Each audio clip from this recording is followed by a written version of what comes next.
Welcome back, everybody. Got a great video for you today. Something you've been looking forward to, something I've been looking forward to for a long time. And that is resurfacing a tub. Dwil sponsored this video and they provided the paint. I'm going to be using their tub and tile paint in the color white. They say to really get after this with a sander if you have a hard enamel ceramic type coating. So this is a low VOC paint. So you won't be chased out of your house. Now, if this was a high VOC paint, I definitely would not have my kids in here. And if I get any sort of idea that it smells like fumes or anything, I'll kick them out. All right, let's see what this does. Oh. Ooh, looks nice. That's cool. That's cool. Looks nice, nice, nice.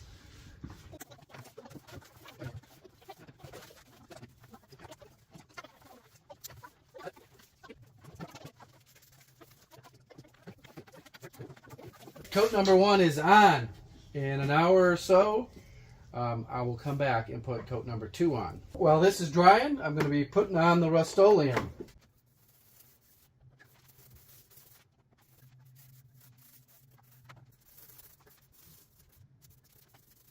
So just to let you know, I just took my mask off and this entire workshop is filled with toxic fumes. So I got to get out of here. I got to get the door open. This is definitely something you would have to plan for if you're doing this job in your own house or if you're doing for somebody else. That was a pretty dark color to paint over. I think that's why it took the full 3 coats.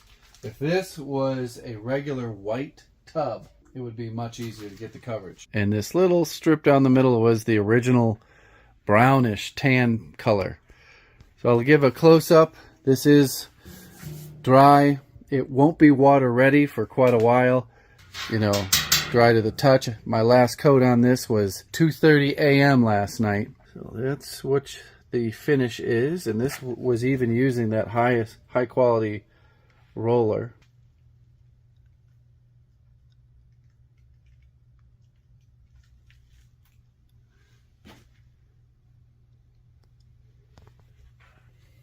Both paints are fully cured.